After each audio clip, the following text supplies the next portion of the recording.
ভ্রমণপ্রিয় মানুষের জন্য দুটো দিনই যথেষ্ট বেড়াতে যাওয়ার জন্য। একটু পাহাড়, সমুদ্র বা জঙ্গল যেখানেই সময় পায়, যেখানেই টিকিট পায় সেখানেই চলে যায়। আমরাও সেরকম বেরিয়ে পড়েছিলাম। 6:30টার ট্রেন, ভোরবেলা 4টের সময়। আগের দিনকেই ব্যাগ রেডি করে রেখেছিলাম, তো 4টে উঠে মোটামুটি রেডি করে বেরিয়ে নিচে চলে এসেছি। 5:30টায় আমাদের গাড়ি আসবে। আধ ঘন্টা হাতে রেখেই আমরা বেরোচ্ছি। যদি জ্যাম হয় বা যদি গাড়ি আসতে দেরি হয় সে কারণেই একটু আগেই বুক করেছিলাম গাড়িটা। তো দেখলাম না, মোটামুটি 5টার মধ্যেই চলে এসছে গাড়ি। তো আমরা নিচে এসে দাঁড়িয়ে আছি, তখনও কিন্তু চারিদিকটা মানুষজন সবাই ঘুমাচ্ছে। তার মাঝেই দেখলাম একটা সুইগিকে যেতে। এত সকালে কে সুইগির অর্ডার দিল বুঝতে পারলাম না।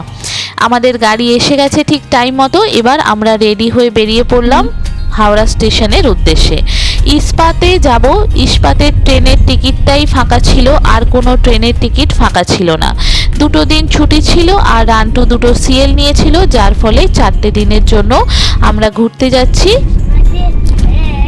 এবার রাস্তাঘাট দেখুন পুরো ফাঁকা, চারিদিক সকলে ঘুমাচ্ছে, শুধু মনে হয় আমরাই বেরিয়েছি বেড়াতে যাওয়ার জন্য। এবার এখান থেকে খুব তাড়াতাড়ি পৌঁছে গেলাম, আধ ঘন্টাও লাগলো না, কোনো সিগন্যালও পাইনি, কিচ্ছু না। মোটামুটি আমরা আধ ঘন্টাও মধ্যেই হাওড়া স্টেশন পৌঁছে গেলাম। যখন সূর্যের আলো প্রায় হালকা করে আভা দেখা দিয়েছে, আমরাও হাওড়া স্টেশনে পৌঁছে গেলাম। খুব ভালো লাগছে। দুদিন ছুটি মানেই একটু ঘুরতে, যে কোনো একটু ওয়েদার চেঞ্জ হলেই মানুষের ভালো লাগে। আর আমরা যেখানে যাচ্ছি সেখানটা তো পুরো ওয়েদার চেঞ্জেরই জায়গা। চলুন আপনাদের সঙ্গে সবটা শেয়ার করব। খুব সুন্দর জায়গা, দারুণ লাগবে। কি ঘুরলাম, কেমন ঘুরলাম, পুরোটা আপনাদের সঙ্গে শেয়ার করব। এটা হচ্ছে হাওড়া ব্রিজ। এবার দেখুন হালকা করে সূর্যের আভা ফুটছে। হাওড়া স্টেশনে নেবে ওখানে একটুক্ষণ ওয়েট করতে হবে, তারপরে ইস্পাত দেবে। মনে হচ্ছে নতুন প্ল্যাটফর্মে দেবে, ইস্পাতটা নতুনেই দিচ্ছে। তো কোনো ট্রেনের টিকিট ছিল না, তো অগত্যা দুটো মানে ইস্পাতের 3টে টিকিট আমরা পরপর পেয়েছি, এটাই কপাল গুনে। তো যাই হোক, চলুন আপনাদেরকে নিয়ে যাই। আমরা যে যাচ্ছি বেড়াতে, পুরোটা আমাদের সঙ্গে আপনারা থাকবেন।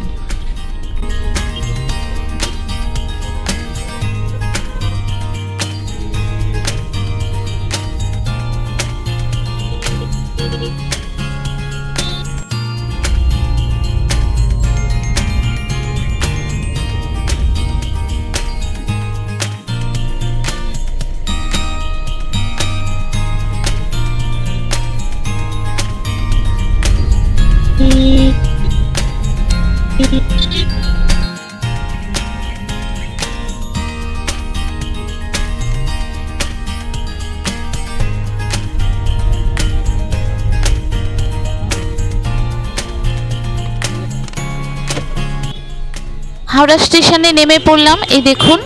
আর এখানে সকালবেলাটা এত ভালো লাগছে, খবরের কাগজ বিক্রি হচ্ছে চারিদিকে, মানে ভোরবেলা যারা পেপার দেবেন, এই দেখুন। এবার এখানে প্রায় আমাদের 1 ঘন্টা ওয়েট করতে হবে, যেহেতু সকাল সকাল চলে এসেছি, কোনো রকম জ্যাম ছিল না, কিছু ছিল না। তো চলুন আগে ওয়েট করি, তারপরে ট্রেন অ্যানাউন্স করলে তারপরে প্ল্যাটফর্মে যাব।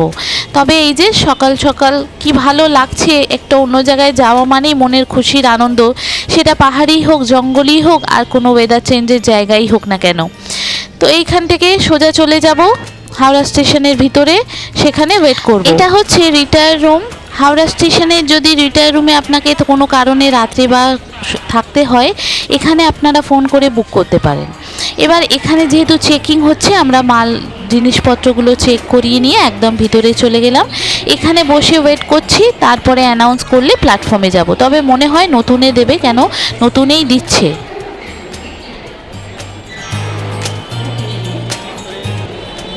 সাড়ে 6টায় ট্রেন, এখন বসে আছি, দেখা যাক কি হয়। 1 ঘন্টা আগে পৌঁছে গেছি। প্রচুর ভিড়, হাওড়া স্টেশনে এত ভিড় হবে কথাটা বুঝতে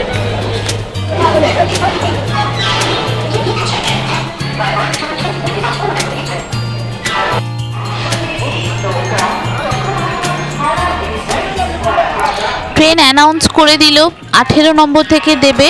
তবে প্রায় 6টা বাজে, 6:30টায় ট্রেন, তার আগেই অ্যানাউন্স করে দিয়েছে। আর ট্রেন ঠিক টাইম মতো এসেও গেছে। তো সে কারণেই ভাবলাম তাহলে হয়তো সবটাই কারেক্ট টাইমে যাচ্ছে। 2-3 দিন ধরে দেখছি ট্রেন কিন্তু কারেক্ট টাইমেই দিচ্ছে। তো ইস্পাত চলে এসছে আমাদের যেখানে আছে, তো আমরা সেখানে চলে যাচ্ছি। এই দেখুন ট্রেনে উঠে পড়লাম, উঠে যে যার সিটে বসে পড়লাম। তারপরে এবার রওনা দেব আমরা ঘাটশিলার উদ্দেশ্যে। এই যে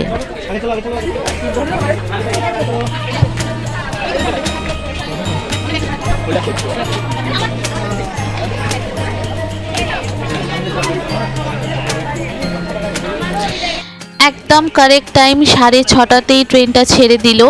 খুব ভালো লাগছে, একটা অন্যরকম ফুরফুরে মনটা করে উঠল যে কোথাও যাচ্ছি 2 দিনের জন্য। পাহাড় নাই বা হলো, কোনো সমুদ্র নাই বা হলো, জঙ্গল নাই বা হলো, পুরো 3টে যদি একসাথে থাকে তাহলে কিরম হয়। আমরা যাচ্ছি ঘাটশিলা, যেটা আগেকার দিনের মানুষ বলতো জল চেঞ্জ করতে যাওয়া। সেই জল চেঞ্জ করতেই আমরা যাচ্ছি। ওয়েদার চেঞ্জের একটা দুর্ধর্ষ জায়গা ঘাটশিলা, খুব সুন্দর, আমাদের খুব কাছের একটা জায়গা। খুব বেশি সময় লাগে না, 4 থেকে 5 ঘন্টা লাগে, মিনিমাম 4 ঘন্টা লাগে। আর যদি ট্রেন লেট করে তাহলে 1 ঘন্টা 1.5 ঘন্টা একটু বেশিই লাগে। তো প্রথমটা খুব ভালো লাগলো, এরম যাচ্ছি। খড়গপুর অবধি ঠিক আছে, যেহেতু খড়গপুর আমাদের শ্বশুর বাড়ি, খড়গপুর অবধি কোনো রকম কিছু ফিলিংসটা আসলো না, ঘুরতে যাচ্ছি এই। কিন্তু খড়গপুরের পর যখন আমি ওই শালবন আর লালমাটির রাস্তা দেখতে পেলাম, মনটা এত ভালো হয়ে গেল, আপনাদেরকে কি বলবো। সেই বিভূতিভূষণের বাড়ি, চাঁদের পাহাড়, যেগুলো আমাদের বইতে পড়া, সেগুলো যেন গায়ের লোম মানে খাড়া করে উঠছে। এত সুন্দর একটা অনুভূতি আসছে। তো মনে মনে ভাবছি আর আপনাদের সঙ্গে শেয়ার করতে করতে যাচ্ছি। মাঝে মধ্যে একটু করে ভিডিও করছি, মাঝে মধ্যে মেয়ের তো ছোট, মেয়েকে এটা খাবো ওটা খাবো, মেয়েকে খাবার দেওয়া, ট্রেন টাইমে যাচ্ছে কি লেট হচ্ছে সেগুলো চেক করা, যেগুলো হয় আর কি। একটু রিলস বানানো, একটু গল্প করা, দুটো ছুটির দিন মানেই দুজনে একটু সময় কাটানো। এই সব করতে করতে আমরা যখন খড়গপুর পেরিয়ে এই শালবন লালমাটির রাস্তা দেখছি, তত যেন মনটা সুন্দর হয়ে উঠছে।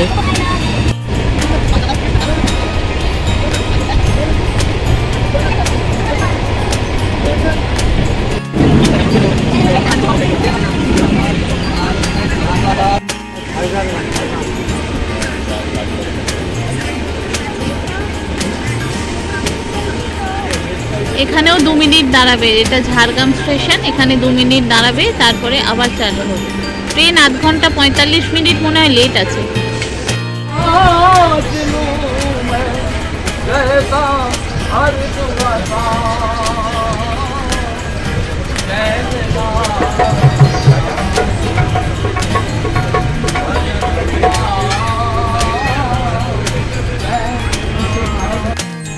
ট্রেনে আমার সবথেকে ভালো লাগে এই রকম গান শুনতে, আর এই রকম নানা রকম খুচখুচ করে খাবার খেতে।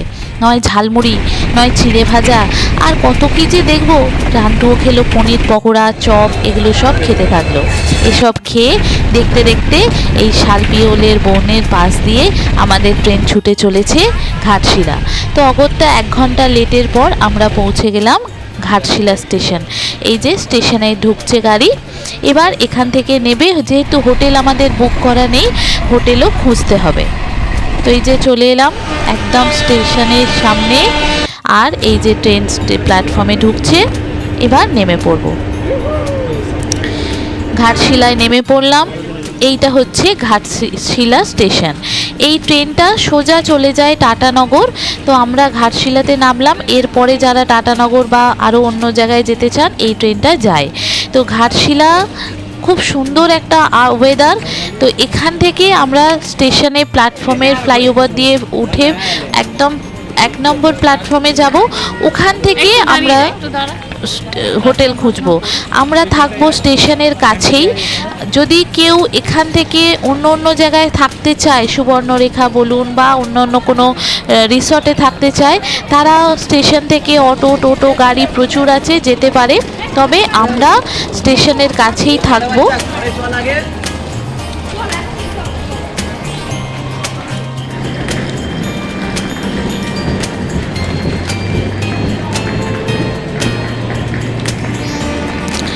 আমাদের রেখে দিয়ে ট্রেন চলে গেল তাদের পরবর্তী গন্তব্যে। আমরা অগত্যা এখান দিয়ে সোজা হাঁটতে হাঁটতে চলে গেলাম ফ্লাইওভার ধরে একদম 1 নম্বর স্টেশন। আর এখানে আরও অনেক ট্রেন আছে যেগুলো যাচ্ছে হাওড়ার উদ্দেশ্যে, আবার কিছু কিছু আসবে ঘাটশিলার উদ্দেশ্যে। এবার এই যে প্ল্যাটফর্মের ফ্লাইওভার একদম উপরে উঠে গেলাম, উঠে একদম শেষ প্রান্তে চলে যেতে হবে 1 নম্বর প্ল্যাটফর্ম। ওখান থেকে আপনি অটো, গাড়ি, টোটো সমস্ত পেয়ে যাবেন।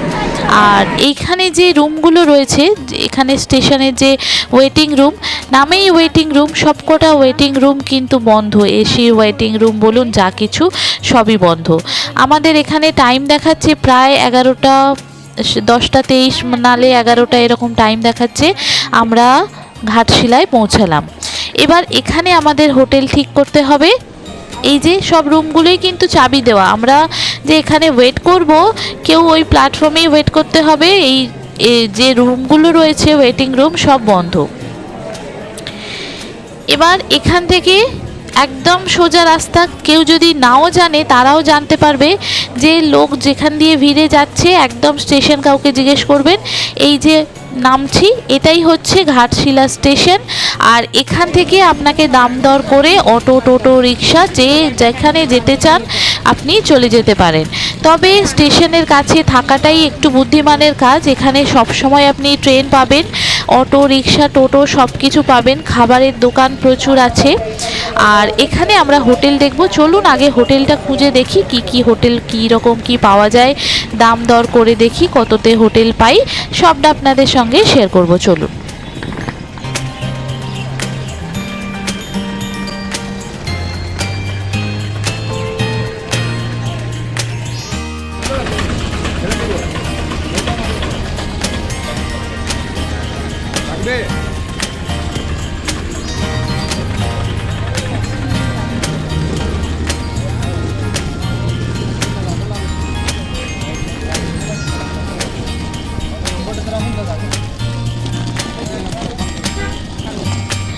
স্টেশন থেকে বেরিয়েই একদম সামনে বাঁ দিকে যান আর ডান দিকেই যান, প্রচুর হোটেল পাবেন।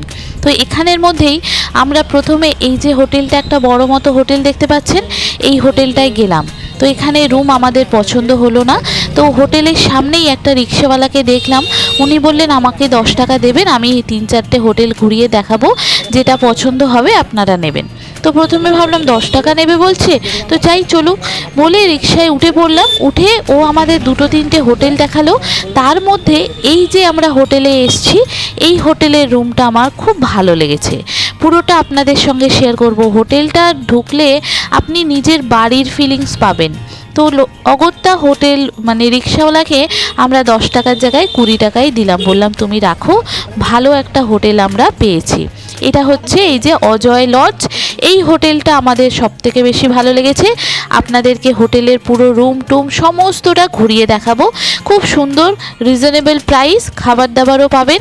কেমন লাগলো আজকের ব্লগটা অবশ্যই জানাবেন। ভালো লাগলে একটা লাইক শেয়ার করে দেবেন। আর নতুন যারা দেখছেন আমার চ্যানেল সুপর্ণা বং ইন্ডিয়া, অবশ্যই সাবস্ক্রাইব ও ফলো করে পাশে থাকবেন। এর পরের ভিডিওগুলো আপনাদের জন্য থাকবে। খুব সুন্দর সুন্দর জায়গায় ঘুরবো, কেমন ঘুরবো, কিভাবে ঘুরবো, কেমন খাবো, কোথায় খাচ্ছি, সবটা আপনাদের সঙ্গে শেয়ার করব। সাথে থাকবেন, পাশে থাকবেন। থ্যাংক ইউ বন্ধুরা।